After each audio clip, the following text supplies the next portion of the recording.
Alors, est-ce que nous avons du monde?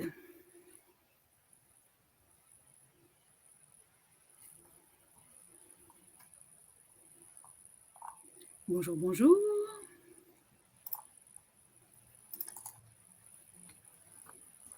Ah, je vois des noms connus. Bonjour à tout le monde. Je vais attendre encore un petit peu. Ça n'arrête pas de se connecter, c'est super. Bon, Laetitia, comme promis, je ne vous dis pas le nombre de personnes. Hein. Merci.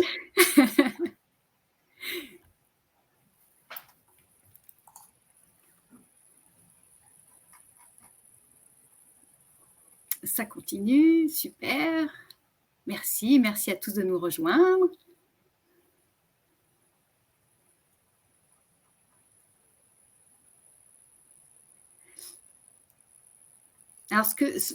Alors, là, vraiment, bonjour à tous et à toutes. Bienvenue à ce webinaire sur le partage de retour d'expérience d'un dispositif Voix du client et NPS que Colorado a mis en place avec Mobilize Financial Services.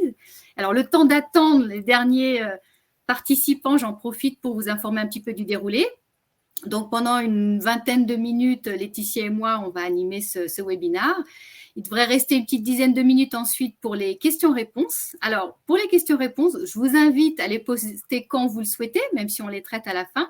Donc, en bas à droite, sur votre écran, vous avez un petit point d'interrogation. Donc, utilisez plutôt cette section plutôt que le chat, là en bas à droite de votre écran, s'il vous plaît.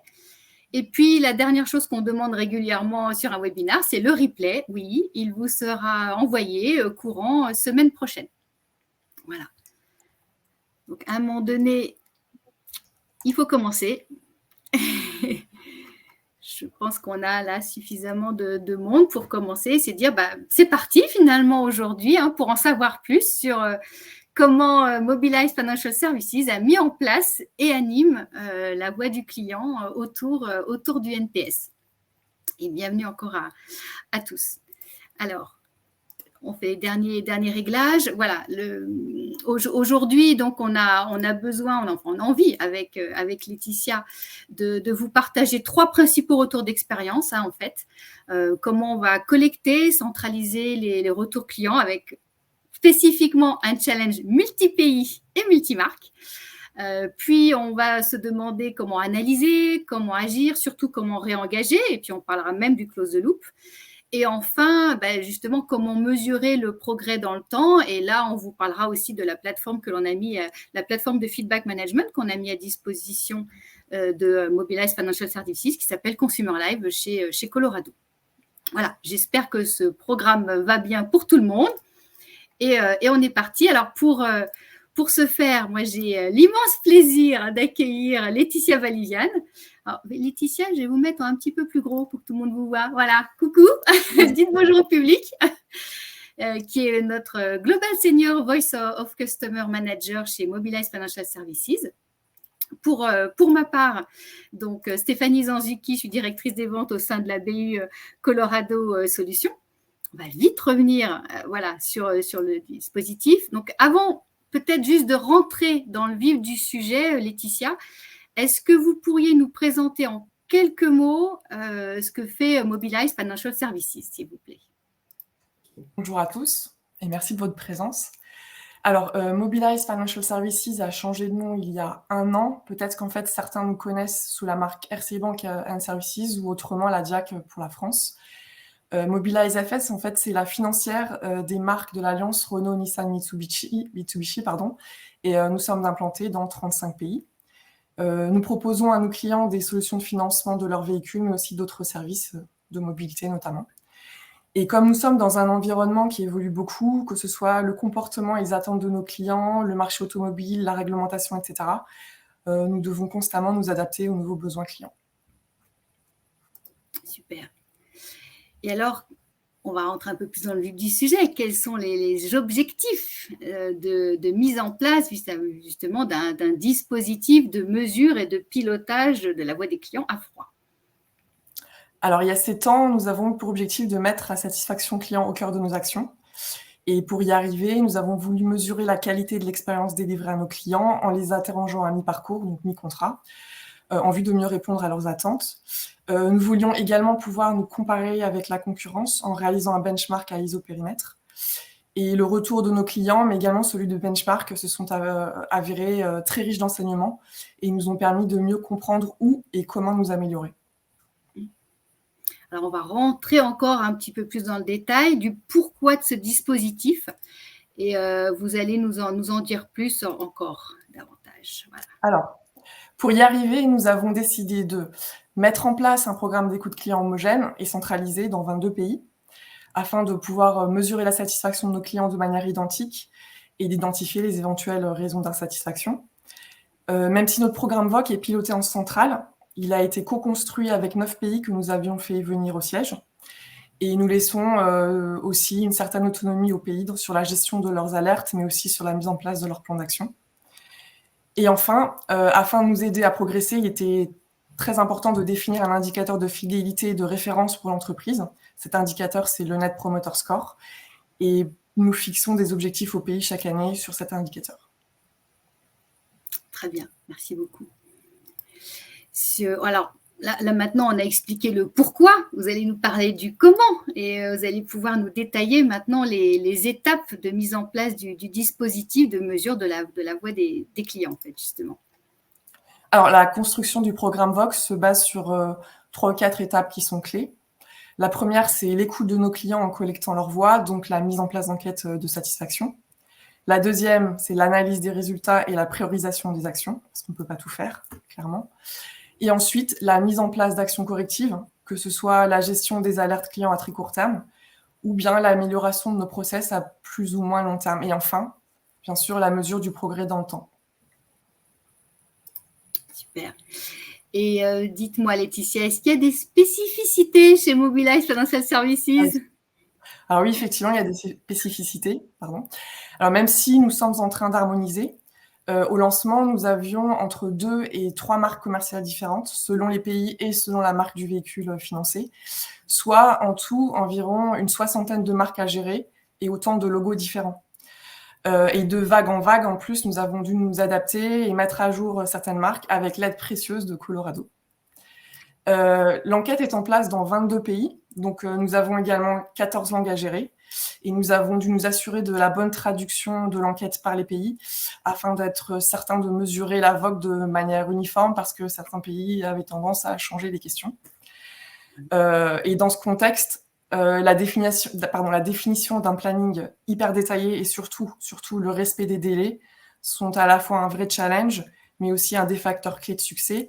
Et Colorado a fortement contribué à une mise en place rapide et efficace de l'enquête et je vous en remercie encore. Merci, c'est partagé avec toute l'équipe ici présente. Très bien. Et si on continue un petit peu maintenant qu'on a découvert un peu plus ce qui se passait, si vous pouviez nous décrire un peu plus maintenant le dispositif à froid en quelques chiffres. Alors, aujourd'hui, nous avons une enquête à froid, donc une enquête relationnelle, qui est réalisée 2 fois par an et qui est complétée par une étude benchmark annuelle. Alors, plus précisément, notre enquête à froid est envoyée, donc ce que je vous disais précédemment, dans 22 pays. Ça fait environ 600 000 enquêtes envoyées par an avec un taux de réponse moyen de 9%. Et la plateforme Colorado est globalement bien utilisée par plus de 6 utilisateurs inscrits sur 10. Et notre NPS, quant à lui, a atteint un niveau record en 2022, à plus 56, soit une hausse de 3 points par rapport à 2021, de 9 points sur 3 ans. Et là, j'ai fait l'exercice, j'ai regardé le score en 2016 au lancement et on a progressé de 22 points en 7 ans. Et je suis assez satisfaite. Et aujourd'hui, le NPS, c'est l'un des principaux KPI du groupe et c'est communiqué publiquement chaque année. C'est vrai, hyper important chez vous.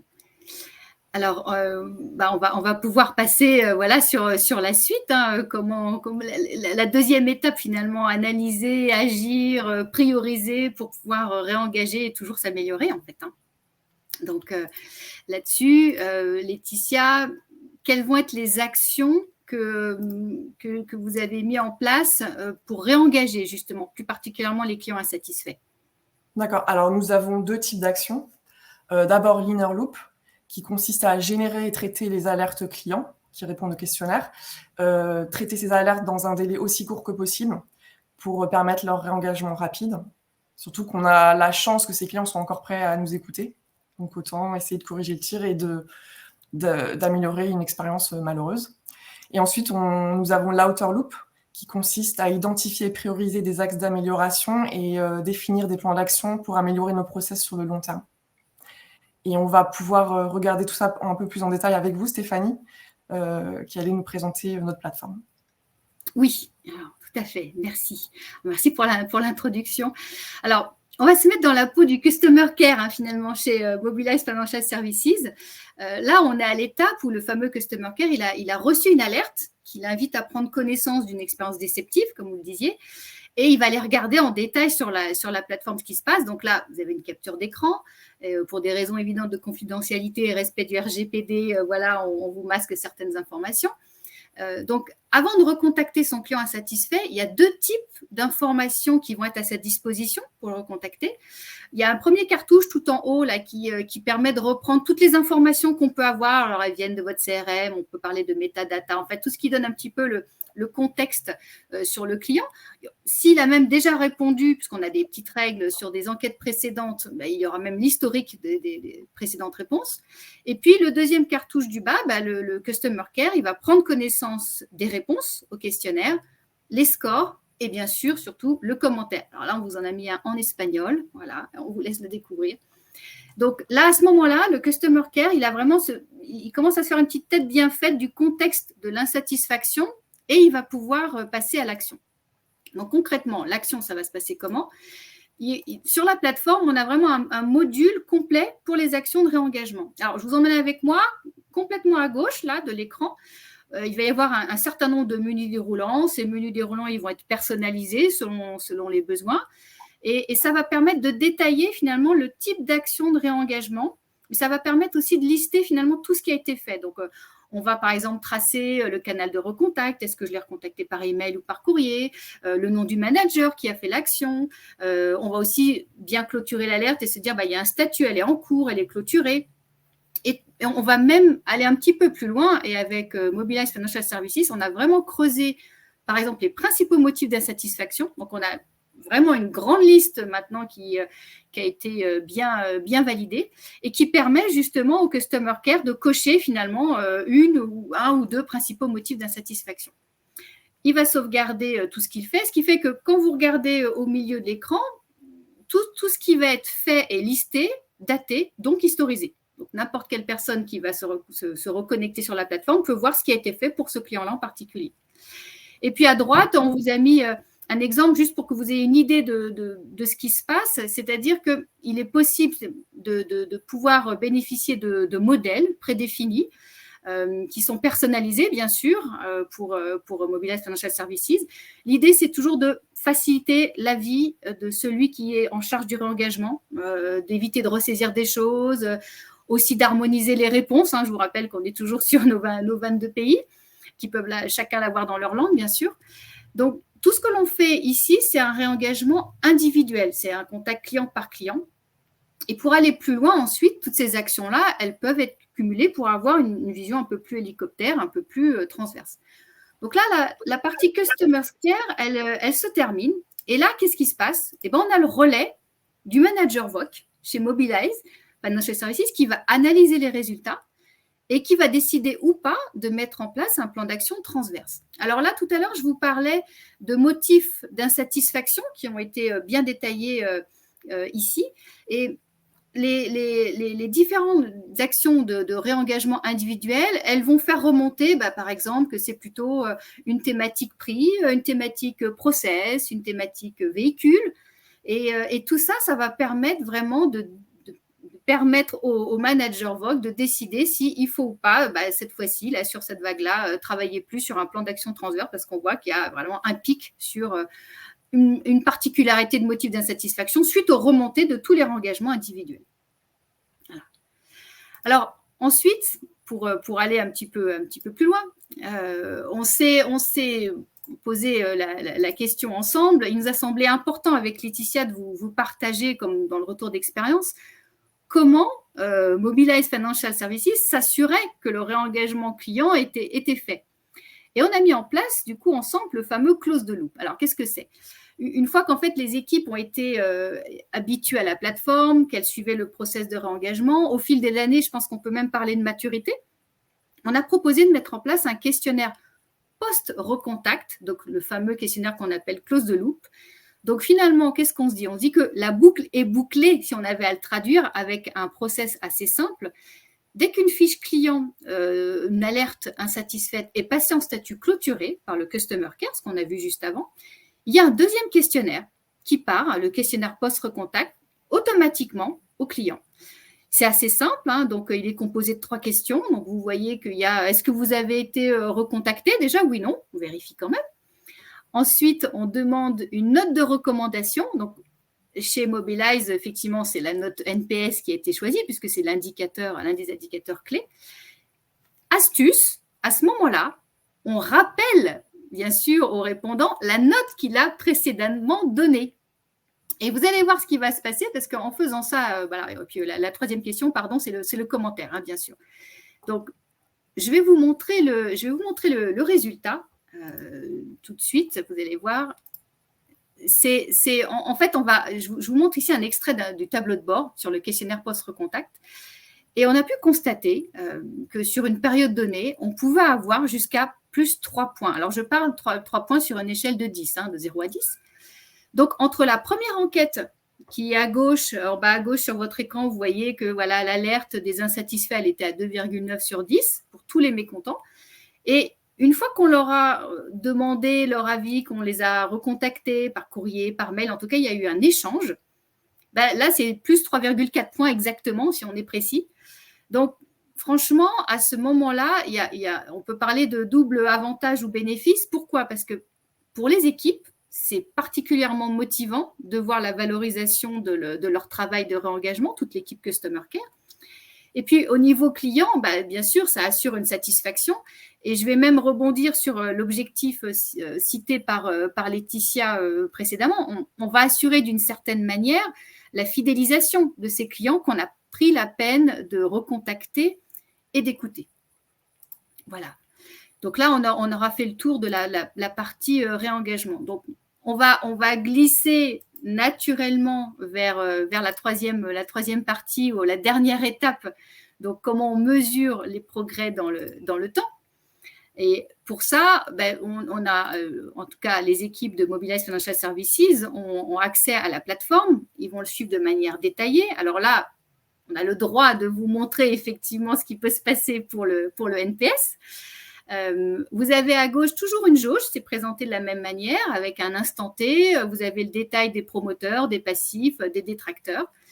Vous allez avoir sur la droite après justement les 2 vagues dont vous parlait Laetitia, donc les vagues semestrielles. On a même des petites flèches qui statistiquement vous permettent de dire si la hausse elle est significative, si on peut vraiment parler d'une hausse ou pas. C'est l'éternelle question.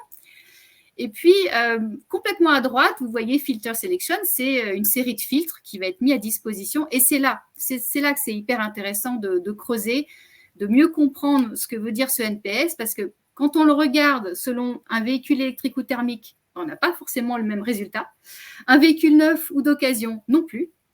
Voilà, donc c'est pour vous montrer un petit peu jusqu'où les équipes après peuvent aller pour creuser de plus en plus un chiffre qui au début ne parle pas trop, mais avec ces informations complémentaires, ça donne déjà une meilleure idée.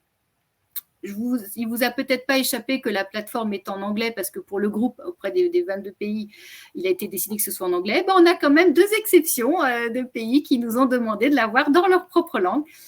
Je ne le cite pas, ils se reconnaîtront. Je sais qu'on les a en face de nous. Voilà. Pour continuer également donc, à creuser et à mieux comprendre dans le temps ce qui se passe, on ne peut pas, on va dire, faire un bon programme Vox sans regarder justement les verbatims. Donc, l'analyse sémantique automatisée des commentaires est aussi un des points clés chez Mobilize Financial Services. Donc, pour ce dispositif, je vous rappelle qu'on est encore multilingue. Donc, les 14 langues, tous les commentaires vont être traduits automatiquement en anglais. C'est le parti pris que l'on a eu tous ensemble. Vous voyez peut-être que sur le fil live verbatim, il y a un tout petit bouton marqué EN. Donc, chaque personne peut cliquer sur le bouton et elle switch comme elle veut du verbatim natif à la version anglaise. Comme ça, on voit exactement ce qui se passe. Donc, il y a un plan de classification qui a été réalisé en amont, voilà, et en co-construction, bien sûr, avec les équipes. On a mis différentes thématiques. Donc, la première thématique, là, c'est le grand rond que vous pouvez voir sur votre gauche. Et puis, des sous-thématiques. Et chaque vague trimestrielle, pendant le terrain qui est en ligne, les commentaires vont être automatiquement classés dès qu'un répondant termine son questionnaire. Et puis, pour compléter l'analyse, il y a une tonalité qui va être positive ou négative pour savoir si une même idée, c'est majoritairement un point d'enchantement ou un point de crispation. Voilà. Et pour continuer, Laetitia me disait que quand même l'aboutissement de tout ça, c'est de voir l'évolution des priorités d'action selon les résultats, et puis surtout de voir comment que ça se passe de vague en vague. Alors, sur la plateforme, ça va se matérialiser comme vous le voyez. C'est un exemple fictif qui est simplifié juste pour comprendre comment ça fonctionne. Donc, à gauche, on a une matrice qui va positionner les critères de satisfaction détaillés en fonction de leur poids sur l'intention de recommandation. Alors, les actions, elles vont se lire ensuite dans les 4 cadrans de priorité d'action. Donc, voilà, on va se dire que si on est plutôt avec un critère en haut à gauche à améliorer en priorité, c'est parce que c'est un critère qui est moins bien noté que la moyenne et qu'en plus, il est plus important par rapport aux autres, aux yeux des clients. Et statistiquement, on va dire qu'ils vont être plus corrélés. D'accord ? À droite, vous allez voir, il y a un tableau récapitulatif, mais le fait que ce soit en ligne ici, ça permet aux équipes d'inscrire vraiment leur plan d'action et il peut vraiment y avoir un retour et du siège, vraiment, et des opérationnels. Voilà. Ça, c'était pour que vous compreniez effectivement ce qui se passe chez Mobilize. Il y a une spécificité chez vous, c'est que vous avez souhaité effectivement d'avoir en complément, en parallèle vraiment de la plateforme, des rapports. Des rapports ad hoc, des rapports qui sont sous format PowerPoint. Donc là, finalement, vous retrouvez la matrice de priorité d'action dont je viens de vous présenter sur les slides précédents. Ici, ça permet d'avoir d'autres évolutions de score, de mettre vraiment tous les pays côte à côte, de rajouter finalement notre fameux benchmark. Voilà, et ça permet d'aller un petit peu plus loin. Et puis, on arrive doucement voilà, sur notre dernière slide. Donc, j'espère que vous avez fait le plein de questions. Parce que si on parle un petit peu, on va dire, en recette gagnante, j'aurais envie de dire, de la VOC, ça nous permet un petit peu de répondre à la question du début de ce webinaire, comment Mobilize Financial Services a mis en place et anime concrètement la voix du client autour du NPS. Alors, tout d'abord, on est tombé d'accord sur le fait que le choix de professionnaliser l'approche, d'avoir recours à une plateforme de feedback management pour centraliser les retours clients de tous les pays, de toutes les études, ça facilite le suivi, on homogénise les initiatives. En parallèle, en point 2, on a accompagné la direction et ensuite avec une équipe dédiée, un Customer Success en chef de projet qui est toujours là pour challenger, benchmarker les résultats, des équipes IT qui nous ont toujours trouvé des solutions pour être en mode agile. Je vois Laetitia qui fait oui. Avec les logos, ouais. C'est ça.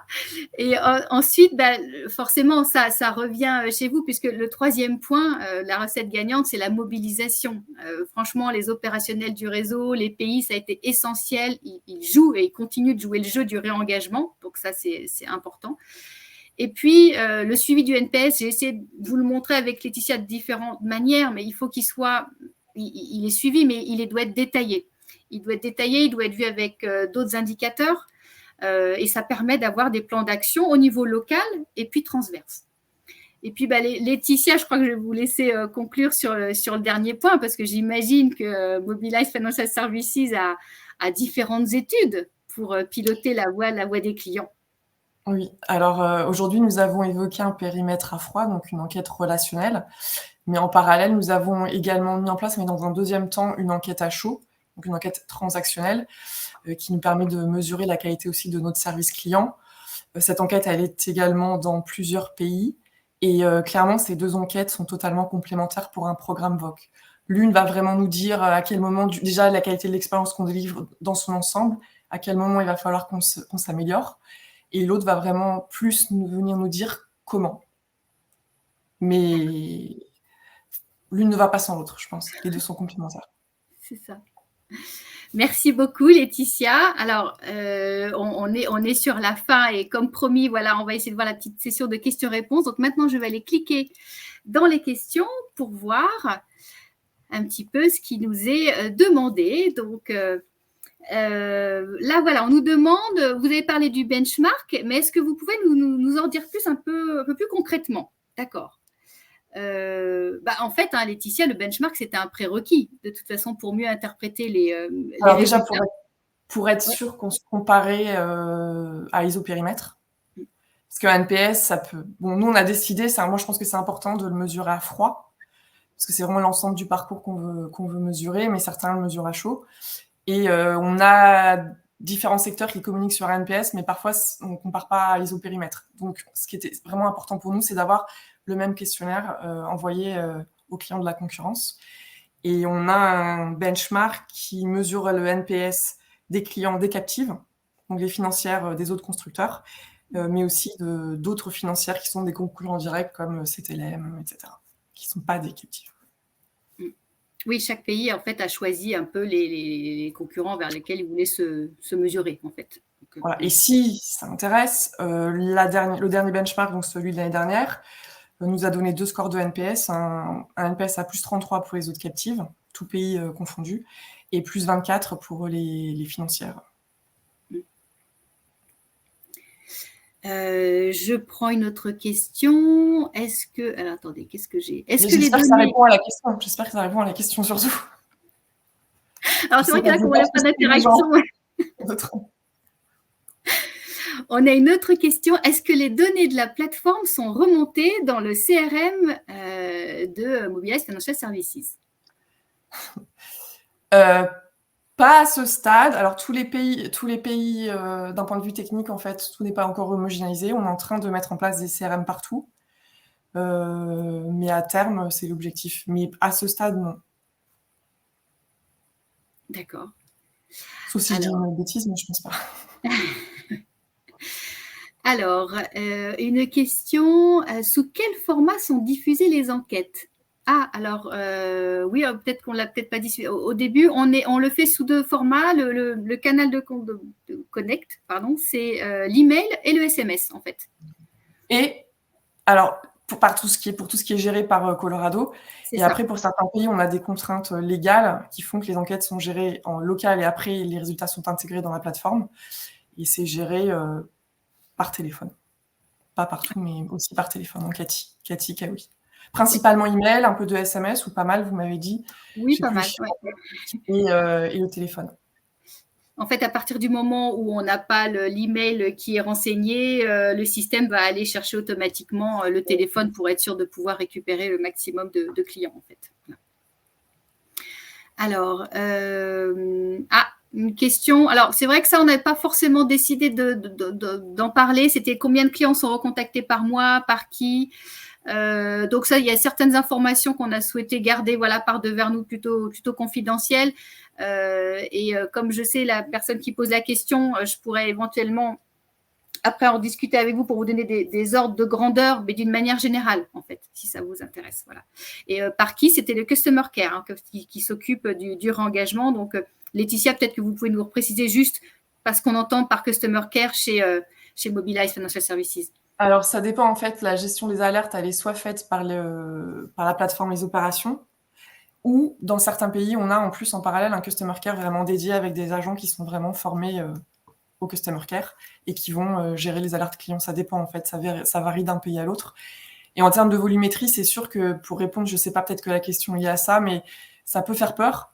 Souvent, les pays ont peur, en fait, de se mettre dans le système de recevoir des alertes pour les traiter. Ils ont peur d'être sous l'eau. Mais clairement, en fait, moi, je pense que les alertes, c'est une chance. En fait, on va avoir, on va dire, 10 alertes, mais clairement, derrière, il y aura peut-être 2 clients qui vont accepter de lever l'anonymat et d'être contactés. Donc, on ne pourra pas recontacter tous les clients mécontents parce que tous ne veulent plus nous parler. Et ceux qui acceptent d'être contactés, pour moi, c'est vraiment une chance. Ça veut dire qu'ils sont encore prêts à nous parler. Donc après, on n'accédera peut-être pas à leur demande pour différentes raisons, mais ce qui est important, je pense, c'est de communiquer et d'expliquer pourquoi on leur a donné cette réponse. Ou de corriger si on a été mauvais, c'est possible aussi. Oui. Je regarde, je crois qu'on a encore 2 autres questions que je n'ai pas encore adressées. Quel est le plus gros challenge que vous avez rencontré lors de la mise en place du dispositif et comment l'avez-vous dépassé? Je pense que la phase la plus... Alors, ce qu'on disait au début, le fait d'avoir plusieurs langues, énormément de logos et tout, ça a été une phase de setup un peu compliquée, mais on a été vraiment bien épaulé par Colorado. Encore une fois, je dis pas ça pour vous faire plaisir, je le pense sincèrement. Qu'est-ce qu'on a rencontré comme challenge? On va dire qu'on a, pour la définition de l'envoi des alertes, on a commencé petit pour après élargir parce que les pays avaient peur de ne pas être en mesure de gérer les alertes. Et tous les pays... Alors, la reco, c'était de gérer les alertes en 72 heures. On va être honnête, tous les pays n'ont pas vraiment joué le jeu au début et ça ne va qu'en s'améliorant. Et l'autre challenge, si je suis très honnête, c'est la mise en place des plans d'action. L'usage de... Vraiment, là, on y est, et puis on progresse. Mais la partie collecte, elle est compliquée. La partie analyse et prioritize, OK. La partie act, elle est encore plus... Mais je pense que c'est pas que chez nous, c'est de manière générale sur un programme VOC. Mais là, on y est, et en plus, avec l'enquête à chaud qui est arrivée après, qui se complète, c'est vraiment une source d'information très riche et les pays commencent. Ils voient leur intérêt. Alors, on a une nouvelle question qui vient d'arriver. Y a-t-il des flux d'infos entre la plateforme Colorado et vos bases de données ou bien tout est-il sur la plateforme Colorado? Alors, à ce stade, tout est sur Colorado. Encore une fois, l'idée, c'est d'intégrer à terme, même très rapidement, d'enrichir la fiche client dans les CRM. Mais tous les pays n'ont pas de CRM, donc pas tout de suite. Sachant qu'en plus, c'est une enquête qui est envoyée 2 fois par an. Bon. Plus sur l'enquête à chaud que sur l'enquête à froid. Ah, alors justement, par rapport à ce que vous venez de dire, Laetitia, on a une question qui nous dit, mais pourriez-vous nous dire comment vous avez incité à l'action, parce que c'est clé, et on sait que c'est quelque chose qui n'est pas simple à mettre en place dans les groupes. C'est une bonne question, ça a pris beaucoup de temps. Alors, il y a Loïc, mon collègue, qui était sur le sujet, qui avait repris le sujet après moi, Je pense que... On fait des webinars, on présente des benchmarks, des tendances marché, etc. Donc, ça leur donne une idée un peu des attentes clients, etc., de ce que font les autres entreprises. Et en fait, on analyse, on fait des rapports hyper structurés, détaillés, et on essaye de les amener à avoir envie de réagir. Je n'ai pas une réponse simple. C'est juste les aider, les forces de conviction, quoi. La réponse n'est pas hyper claire, mais c'est pas évident. C'est leur montrer ce qui se passe ailleurs, montrer l'intérêt qu'ils ont aussi à agir. Alors sur le HO, ça se voit plus vite, mais le HO vient pour améliorer le NPS issu de l'enquête à froid. Je crois qu'elle n'est pas totalement satisfaisante, ma réponse, mais je ne saurais pas trop... Laetitia, je crois que vous m'aviez dit que vous aviez quand même aussi des instances de suivi, finalement, des indicateurs. Donc, au bout d'un moment, c'est quand même cascadé et ça oblige au début, mais après, on se prend au jeu quand même de se dire, oulala, dans 3 mois, il faut quand même dire où on en est. Non, mais vous avez raison. Alors, au début, pour être honnête, c'était du top-down. Et effectivement, il y a des objectifs qui sont fixés au pays. Et oui, ce qu'on fait aussi, pardon, j'ai oublié, c'est que régulièrement, les pays viennent présenter, en fait... Non, si, voilà, j'ai la réponse. C'est qu'au bout d'un moment, en fait, on a demandé aux pays de venir présenter leur plan d'action en Customer Experience Committee, avec le COMEX et le DG. Voilà. Pour ceux qui n'étaient pas convaincus, moi, j'ai des pays qui sont très matures et qui voient leur intérêt et qui sont super actifs, matures, etc., depuis le début. Certains pays qui ont participé à la co-construction du programme. Et pour d'autres, on leur demande de présenter.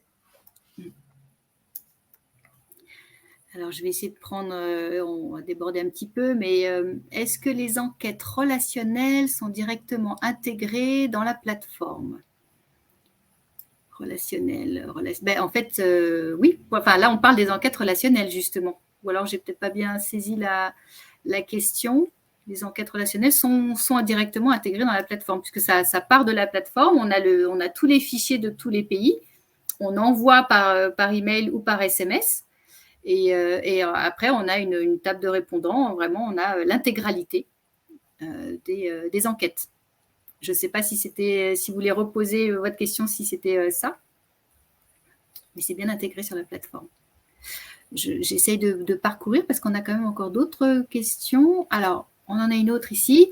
Dans le cycle de vie du client de Mobilize Financial Services, quels sont les golden moments où il faut piloter la satisfaction? Sur ces moments critiques, quel est le ou les risques que vous souhaitez mettre sous surveillance? Précis ça. Je crois qu'au tout début, Laetitia, vous aviez fait une petite trame justement des moments. Alors, c'est compliqué parce que je pense qu'il y a peut-être que ma collègue Lamia est là, elle s'occupe des parcours clients. En fait, quand j'ai commencé, moi je venais du CRM, on avait déjà matérialisé un peu le parcours client, qui était ce qu'il était, et avant le programme, on a fait des focus group avec des clients de 8 pays pour identifier donc, les moments de vérité. Donc le questionnaire a été rédigé autour de ces moments de vérité. Et ensuite, avec ce que vous montriez, là, les matrices oui. Qui montrent la corrélation en fait, entre les résultats de CISAT à différents moments de vérité et l'impact que ça va avoir sur le NPS, ça nous permet de prioriser. Mais les moments de vérité, je pense, ont peut-être évolué et on doit peut-être faire évoluer le questionnaire, je ne sais pas. Mais effectivement, pour les moments de vérité, on avait fait des focus group. D'accord. Et nous avons... Attendez, je n'arrive pas à lire celle-là. Alors, nous avons un réseau de points de vente avec des responsables qui n'ont pas toujours un ordinateur à portée de main. Est-ce que vous avez une solution? Alors, on n'en a pas forcément parlé là et côté Mobilize Financial Services, il n'y a pas forcément une utilité parce qu'eux sont souvent justement avec un ordinateur à portée de main, mais chez Colorado, on a une appli mobile qui a été développée et on a exactement les mêmes écrans pour les 3 étapes de réengagement en tout cas, pour lire les informations des clients, lire les réponses, le verbatim et avoir accès au module de réengagement. Et bien sûr, tout communique entre l'appli mobile et la plateforme. Donc oui, quand on parle on parle de pays, mais si on parle de réseau au sens large ou de points de vente ou de magasins ou autre, c'est toujours fait en sorte chez nous que ça facilite la vie justement des personnes qui seraient en charge du réengagement. Voilà. Alors avant que l'on termine, est-ce qu'il y a une dernière question que j'aurais oubliée? Là, je crois que j'ai pris. Là, on a répondu. Là également. Le challenge. Là, je crois qu'on l'a vu aussi. Je crois qu'on a fait le tour de la question. Ah, pardon, il y en a une dernière peut-être. Est-ce que le traitement des irritants est corrélé à l'amélioration du NPS? Pas toujours aussi simple de faire la liaison directe. Alors, pour moi, c'est la gestion des alertes, que ce soit de l'enquête relationnelle ou de l'enquête transactionnelle. Les deux, déjà, vont normalement contribuer à une amélioration de la satisfaction client. Mais sur le moyen terme, c'est plus la mise en place derrière de plans d'action de l'amélioration des process dans leur ensemble qui vont contribuer à terme à l'amélioration du NPS. Donc, on va dire que les irritants vont nous aider à identifier en fait ce qu'il faut corriger. Et c'est le fait de corriger les choses qui va après contribuer à l'amélioration du NPS. D'accord. Bon, écoutez, je pense qu'on a fait à peu près le tour des principales questions et puis on tenait quand même à respecter notre timing. Donc, un grand merci à tous et ravi d'avoir revu des noms qu'on n'avait pas vus depuis longtemps, d'avoir assisté à ce webinaire. Et encore une fois, pour ceux qui nous ont rejoints entre-temps, le replay vous sera envoyé au courant de semaine prochaine. Voilà. À très bientôt tout le monde et à votre disposition si vous souhaitez en savoir plus, bien sûr. Merci à tous. Merci infiniment, Laetitia. Au revoir. Au revoir.